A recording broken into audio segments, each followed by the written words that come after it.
Hello and welcome to a special episode of a non-league podcast. I'm Dan, covering in for Brad today, and we have a very special guest, Kings Lynn Town Chairman Stephen Cleeve. Hello, Steve. Hello, hi. How are you today? Yeah, good, thank you so far. How's yourself? I'm very good, thank you. So the first thing that probably we want to get off our chests is, have you heard any further updates since Friday from the board? Well, I've had a few conversations since Friday. There hasn't been an update as such. There has been. I understand there's going to be a vote that's taking place this week, which will from what I understand, loans of all sort are off the table. So whilst grants remain on the table with the Sport England, but administered by Sport England, but there is supposedly back channels going on between the GCMS and the National League. So assuming they come to nothing and there are no grants, then I understand that there'll be a vote this week between National League clubs to determine do you want the season to continue with no grants. So they've had that vote already, but they've only had that vote. Some clubs were voting to continue the season, but on the condition that there were grants. Do you see what I mean? So now we have to take the grants away and say, well, there are no grants. How do you want to progress if there are no grants? And then at that point, I guess, we'll end up with a solution. We'll see. Exactly, yeah. So what I'll do now is I will pass you on to Josh, Okay. who will ask the first main point. Josh? Thanks again for joining us. Hi. First of all, I want to ask, what's your views on how the season should end in regards to either null and void, PPG, or continuing on playing? PPG is definitely off the table because you need to play, in my opinion, at least 2/3 of the games, probably 3/4, before you enact PPP, because otherwise, what have we played so far? I don't know, 25% or something. It's just pretty mad, I think, to have PPG when you haven't played over half the games. It would be crazy. So I can't see PPG happening. So what was the other part of the question? How I would like the season to end? Null and void, PPG, or continue playing. Yeah. What's your views? Well, my view is if we get grants, I'd like to play. If we don't get grants, I'd rather it was just null and void. There's no point suspending it. It's just death by 1,000 cuts. And the reality is, with suspension, is that the league season is going to go from month to month.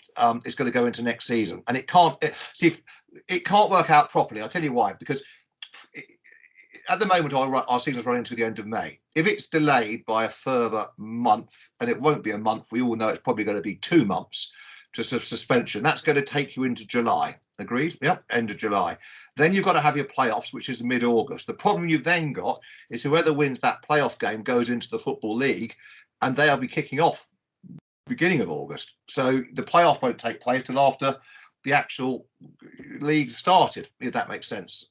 So you can't have a club joining the league and parachuting in midway through. So the whole thing logistically doesn't work. And I therefore think that the only solution can be, if there are no grants, is to null and void it, although I would do so with a heavy heart. But I'm not the one making the decision, of course. I only have one vote. But I can't see any other way around it. If we get grants, we can continue on. So it's really it's a binary decision. I don't think we need as much grants as we got previously. Not that I'm saying that was too much, but what I'm saying is I think clubs would go with less given the circumstances. But the view I think is 50 grand per club. But if everyone gets 50 grand per club, I think the season should continue. And if we don't, then that's the end of it. Okay, I'll pass you back over to Dan for the next point. Okay. So I think you've pretty much already virtually answered this question, but I'll ask it anyway. Okay.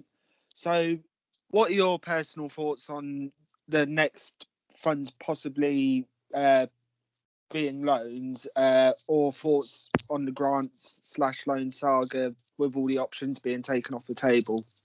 Well, loans are out the question because categorically against the North, the South, and the National League themselves have all said no to loans. Yeah. So that's the end of it. And I don't think you can.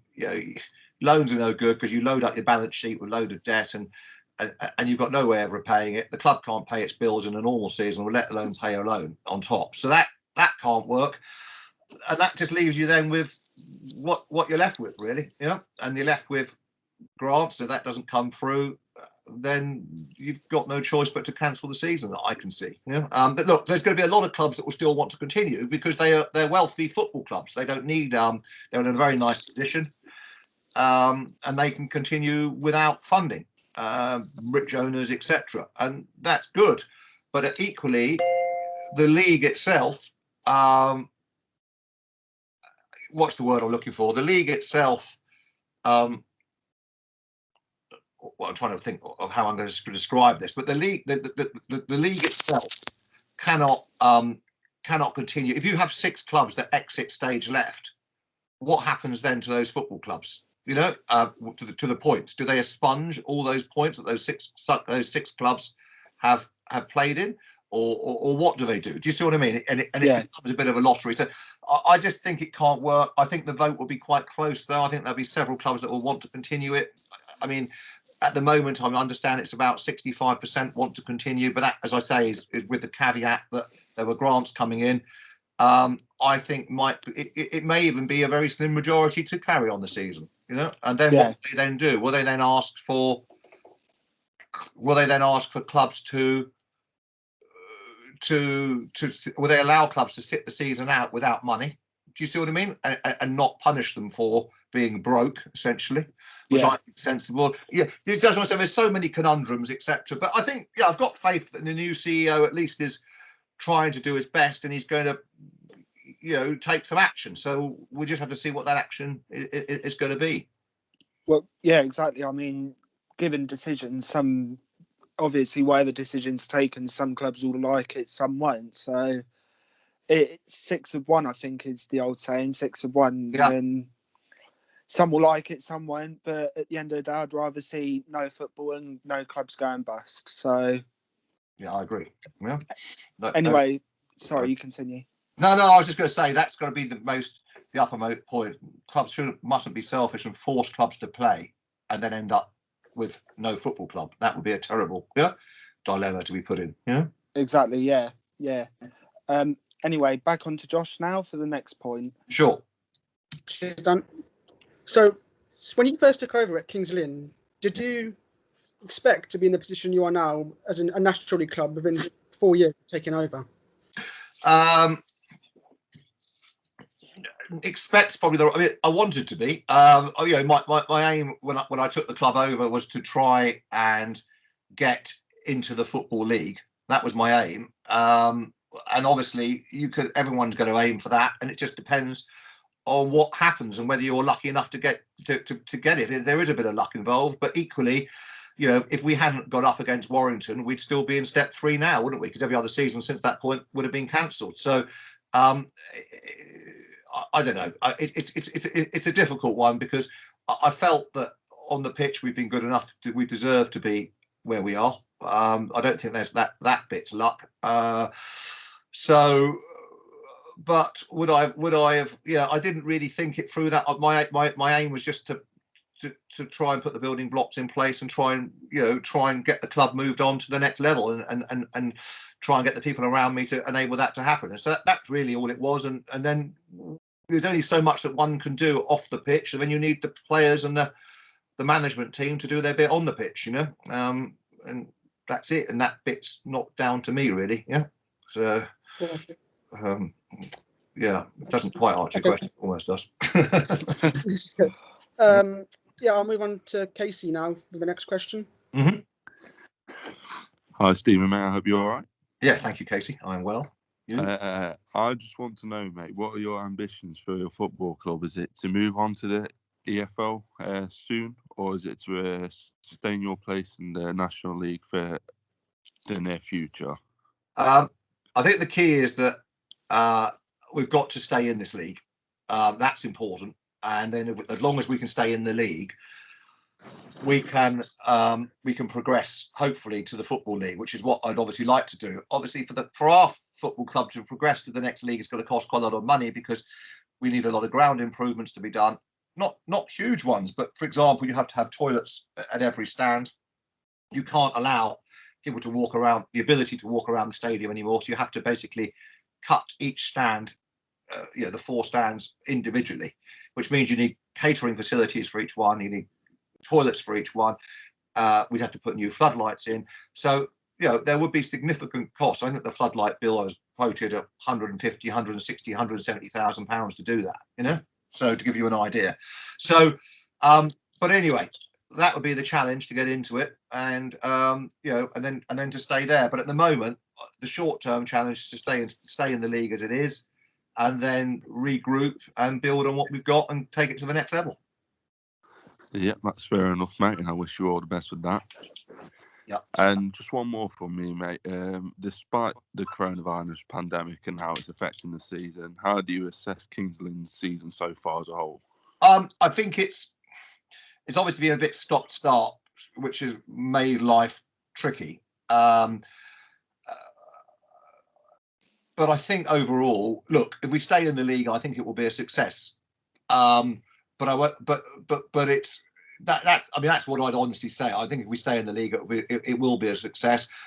It's not that we've got the smallest budget in the league, but where we are located is slightly out of. We're not in a city, which means that whilst we haven't got the competition of clubs around us, we are having to bring players further afield, which makes life a bit complicated. So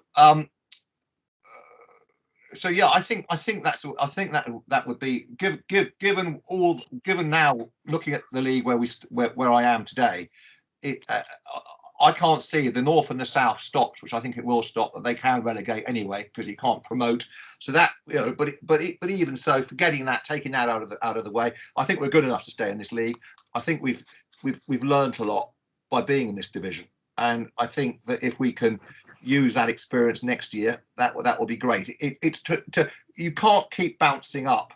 To put it into another way, I mean, Chelsea are on the news at the moment, obviously having got rid of Frank Lampard today.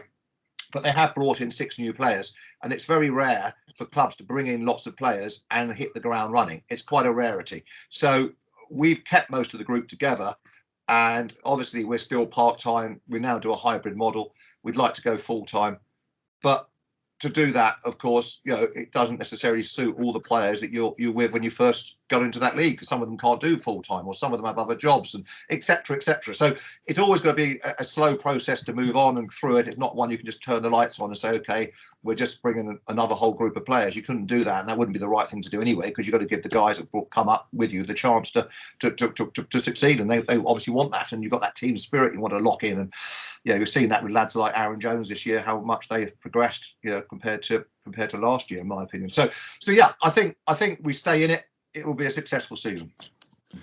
Yeah, I agree, mate. And again, like the last question, I do wish you the best, and I wish Kings Lynn Town the best as well. Thank you. I'm going to pass you back over to Dan, who I believe is going to round this up. Okay, perfect. Yeah. Sorry. What I would say is thank you very much, Stephen, for coming on. I appreciate right now is a busy time with all the league meetings and everything. We do appreciate it very much. Just want to give a shout out to Josh behind the scenes, who's filming this today and editing it. Luke for uploading it, and of course William for organising this with you. Sure. I echo Casey as a Kings Lynn fan. Of course, I want us to wish you well. Being in a new league is always tough, and we found that out this season. But yeah, thank you very kindly for coming on. And if that's everything, I will wrap this up now. Great. Yeah, I just want to say thank you as well, Steve, for coming on. Appreciate it. Means a lot. No problems. Good luck with your podcast, guys. Thank you very much. Thank you very kindly. Okay. Cheers. See you. Good luck. Bye-bye. Bye-bye. Bye.